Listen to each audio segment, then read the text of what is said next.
Right before the founding and establishment of NASA, there was a significant historical event that holds the key to understanding the reason behind their lies and the signing of the UN Treaty on Antarctica. But before looking at this event, it is necessary to examine the theory of the Big Bang, and any historical reference to such a phenomena before the theory was established in 1929 by Edwin Hubble, who was influenced by the work of Albert Einstein and Georges Lemay.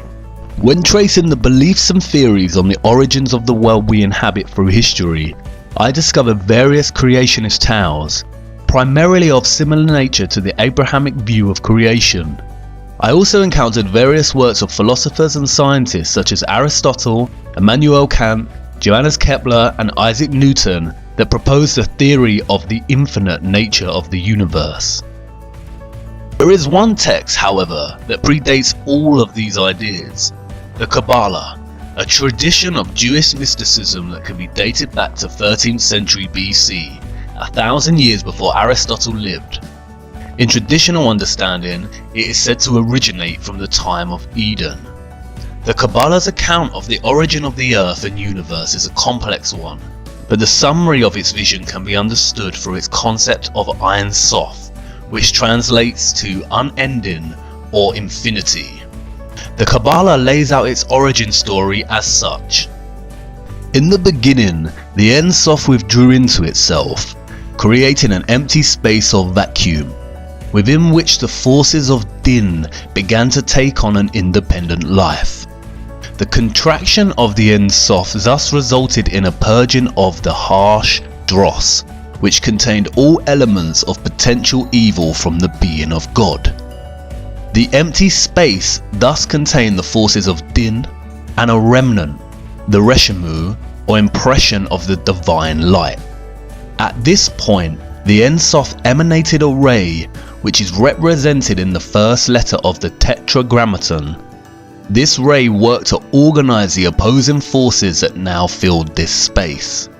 The opposing forces were together in a vessel no bigger than a tiny spark. This ray caused the shattering of the vessel and formed the planets and brought into manifestation the primordial man. Moses Nachmanides, a 13th century Kabbalist rabbi, summarizes this origin story, stating, "There was only one physical creation, and that creation of a tiny speck. As this speck expanded out, this substance, so thin it has no essence, turned into matter as we know it." This is strikingly similar to what we have come to know as the Big Bang. Universe Today provides a succinct summary of the Big Bang. The Big Bang hypothesis states that all of the current and past matter in the universe came into existence at the same time, roughly 13.8 billion years ago. At this time, all matter was compacted into a very small ball with infinite density and intense heat called a singularity. Suddenly, the singularity began expanding and the universe as we know it began. This is the same story. Both present the idea that in the beginning there was a vacuum and then a small speck appeared, and from there began the expansion of matter, forming the planets and the world we know today. The only difference is the Kabbalah is written in a mythological discourse and the Big Bang is constructed in scientific discourse. But stylistic language choices aside, it appears that the Kabbalah had worked out the origins of the universe a long time before Einstein, Hubble and others. This leaves us with two conclusions from this discovery. 1. Contemporary Big Bang theory has proven the Kabbalah and its teachings. All people who believe in this theory should seek out the Kabbalist rabbi to learn more about what they believe. Or 2. Contemporary Big Bang theory was stolen from the Kabbalah, in which case neither is correct and it is all a big lie. I will return to this origin story shortly, but before I do, it is essential that we look at some of the esoteric teachings of the Kabbalah. Kabbalah in Hebrew means to receive or to orally receive. The secret, esoteric teachings of its mysticism were orally taught, written in codes, numerologies and symbols. Symbolism and numerology are especially important in Kabbalistic mysticism. Many books of the Kabbalah are extremely cryptic in nature, especially the Book of Zohar, which translates as splendor, and the Book of Bahir, which translates as illumination. Both texts have been deemed to be coded with gematria, which is a form of numerology where letters have corresponding numbers. A well-known example of Hebrew gematria is the word chai, which translates to alive, and is composed of 2 Hebrew letters that add up to the number 18. This has made the number 18 a lucky number for Jewish people, and gifts of money in multiples of 18 are very popular. Symbols are equally important in the Kabbalah and have been used as a method of conveying meaning and their secret teachings since its inception. Some of these symbols are widely recognized. For instance, the Kabbalah Tree of Life, or the Sephirot, the Hamza, and perhaps most famously, the 6-pointed star, the hexagram, or what is now referred to as the Star of David, and the symbol adorning Israel's flag. It is found in early texts of the Kabbalah, and its earliest Jewish association dates back to the Leningrad Codex of 1008. It is this 6-pointed star that I would like to focus on now, for you see, it was not always a symbol of Israel, nor is it exclusive to Judaism. To understand the hidden history of this symbol, we must first journey to the year 1760 as Mayor Amschel Bauer returns to Frankfurt to take over his deceased father's business in moneylending. Before his death and in his son's absence, Mayer's father had mounted a coat of arms on the front of the entrance to the counting house to honour its name. The sign features a hexagram against a red shield. It was because of this sign that Bauer changed his surname. Rot is German for red and Schild is German for sign, so he took the name and became known as Mayer Amschel Rothschild. As Mayer's business began to thrive due to his discovery of loaning money to governments rather than individuals, he enlisted Adam Weishaupt to create the Order of the Illuminati, which was completed and established on May 1st of 1776. Soon after, Weishaupt merged the secret doctrines of the Illuminati with the Continental Order of Freemasons, which was founded in 1717 and largely peaceful until this merge. He then went on to establish the famous Freemason lodges of the Grand Orient to be the Illuminati headquarters. In establishing this order, Weishaupt recruited 2,000 followers, including the most intellectual men in the arts, education, science, finance and industry. They were given the following instructions in order to gain control. Number 1. Use money and sex bribes to obtain control of men in high positions. Number 2. Colleges and universities were to cultivate students possessing exceptional abilities and train them specifically in internationalism. Number 3. All influential people were to be used as agents and placed behind the scenes of all governments as experts and specialists. Number 4. To obtain absolute control of the press. The drive for control and power soon began. Sending literature to Paris to provoke the stirrings of the French Revolution, Adam Weishaupt's courier was struck by lightning, revealing the text contained inside which outlined plans to provoke such a revolution. The Bavarian authorities seized the text and the government published the details of their doctrines in a text titled The Original Writings of the Order and Sect of the Illuminati. Unfortunately, Europe did not heed their warning and the French Revolution took place, which made the Rothschilds a lot of money due to the laws that limited Roman Church taxes. In 1798, John Robinson, one of the leading intellectuals of his time and professor at Edinburgh University, published a book, Proofs of a Conspiracy Against Religions and Governments of Europe, carried on in the secret meetings of Freemasons, Illuminati and secret societies. Again, no one heeded Robinson's warning. In 1812, Mayer Rothschild died and laid out specific laws for the House of Rothschild, which are 1. Only males will enter the business, 2. Intermarry to preserve fortune, and 3. The eldest son of the eldest son is to become the head of the family. After his death, Mayer's children left Frankfurt and established banks in all major European cities. Nathan Rothschild moved to London at 21, where he established a banking house. During the Napoleonic Wars, the 5 Rothschild brothers worked to provide gold to both Wellington's army through Nathan in England and Napoleon's army through Jacob in France, thus establishing a formula they would retain until the present day. Exactly this: fund both sides of each war and become rich in the process and aftermath. The Napoleonic War forced Britain and many other countries in Europe to borrow vast sums from the Rothschild Bank, with interest rates they would never ever be able to pay back. Furthermore, they manipulated the stock market. During the war, speculators would watch the value of Nathan Rothschild's British war bonds in an attempt to guess who would win the war. Shortly after the battle ended, and long before anyone else knew who was the victor, Rothschild began selling bonds. Everyone assumed this meant that Napoleon had won and Europe had lost. Panic selling followed, and when prices crashed, Nathan bought the majority of these bonds. The ownership of such high value bonds meant that the Rothschilds literally owned the Bank of England. From that moment onwards, the interests of the British Crown and the Rothschilds became so entwined that the Rothschilds were given titles of nobility. Nathan famously said, "I cared not what puppet is placed upon the throne of England to rule the empire on which the sun never sets. The man who controls Britain's money supply controls the British Empire, and I control the British money supply." The Rothschilds used their control of the Bank of England to replace the method of shipping gold from country to country, and instead used their European banking network to establish a system of paper debits and credits, the same system we use today. At the end of this period, the Rothschild family controlled half the wealth of the entire world. During the 19th century, the Rothschilds took control over the financial operations of the Catholic Church worldwide and began setting up their banks in the United States. They also began to gain control in other areas of industry.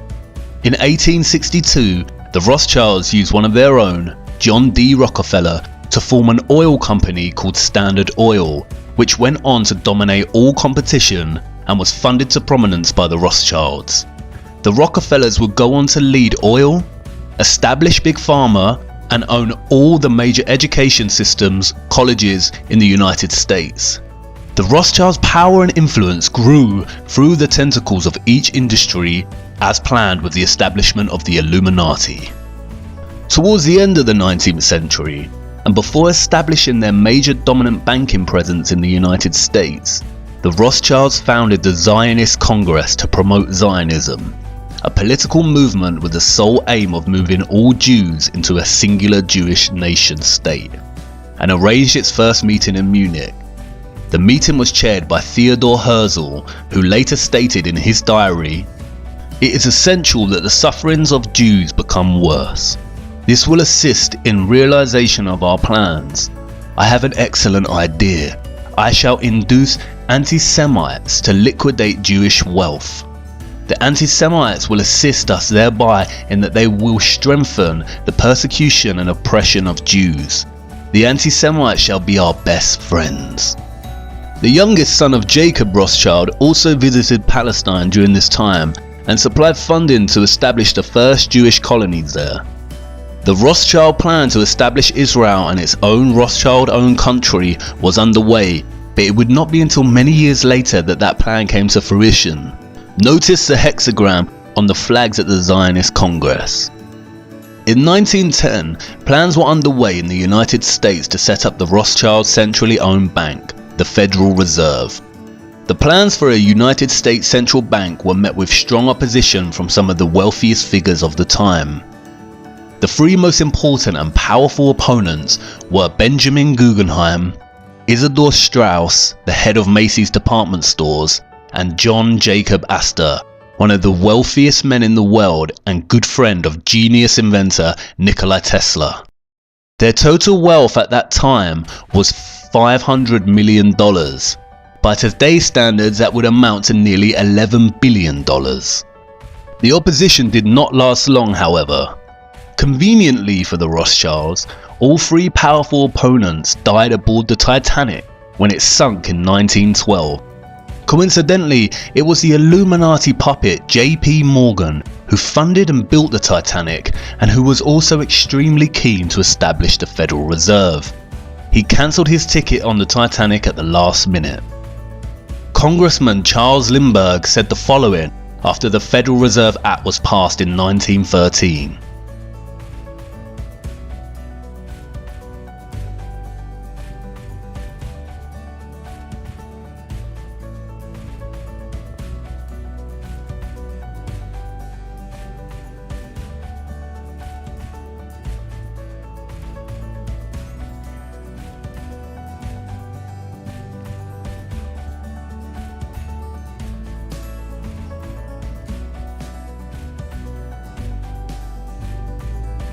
The last part of this statement is especially important. From now on, depressions will be scientifically created. Like two con men working a mark, the Fed made credit easy while establishment newspapers hyped what riches could be made in the stock market. Federal Reserve meant that the dollar could now be printed outside of the government's control. It would be used to drive economic war and depressions, and was the perfect machine for eternal debt. Abraham Lincoln fought against the establishment of this method and began printing his own debt-free money, what was termed greenbacks, during the American Civil War. Similarly, JFK signed an executive order which returned the US government the power to issue currency, bypassing the Rothschilds' own Federal Reserve. What do both of these presidents have in common? They wanted to print dollars for the American people against the wishes of the Rothschild system, and both were assassinated. During World War I, we see the same Rothschild war formula play out. The German Rothschild loaned money to the German government, the British Rothschild loaned money to the British government, and the French Rothschild loaned money to the French government. During the war, and while Britain is considering Germany's offer of armistice, Louis Brandeis, the elected leader of the Executive Committee for Zionist Affairs, sends a Zionist delegate from America to Britain, with the promise to bring America on the side of the British, provided the British agree to give the land of Palestine to the Rothschilds. The Rothschilds had interest in the Far East, and having their own governed state meant that they could own their own military, which they could use on any aggressor who stood in the way of those interests. In light of this, the British Foreign Secretary, Arthur James Balfour, drafted a letter which became known as the Balfour Declaration, to none other than dear Lord Rothschild. It states that the British government would do all it can to help establish Palestine a national home for the Jewish people. In 1919, the Paris Peace Conference was held to discuss reparations that the Germans needed to pay to the victors of the war. The host of the conference was Baron Edmund de Rothschild. A delegation of 117 Zionists headed up by Bernard Baruch brought up the subject of Palestine.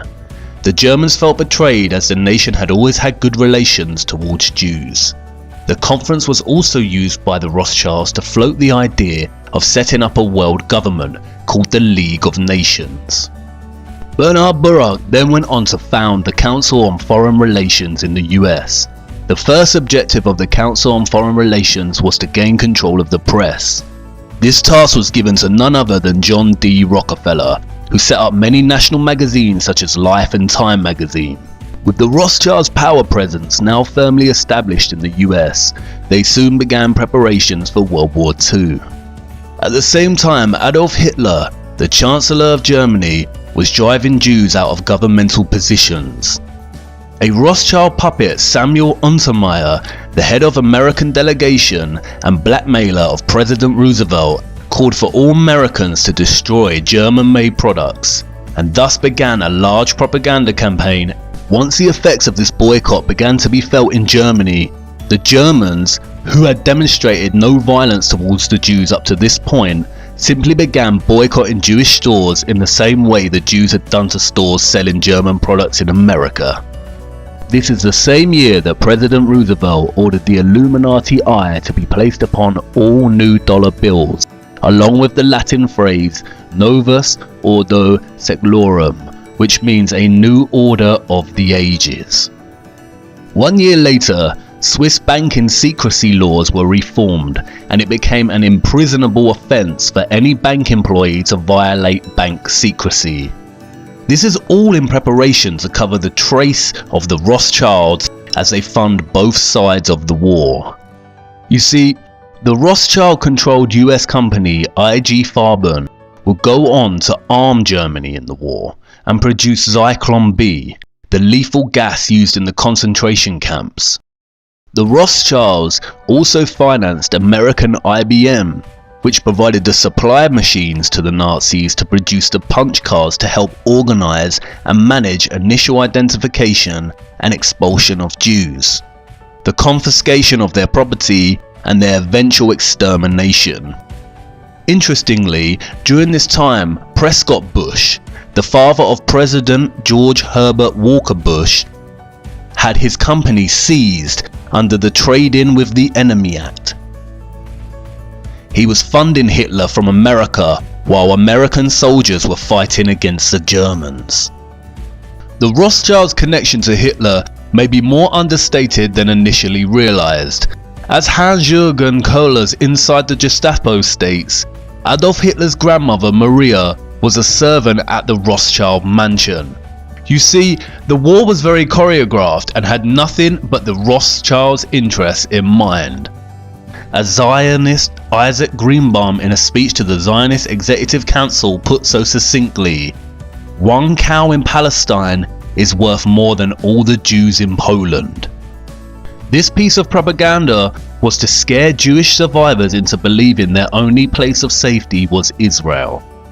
At the end of the war, in 1945, the Rothschilds not only profited significantly financially, but their vision of a League of Nations came to fruition with the establishment of the United Nations.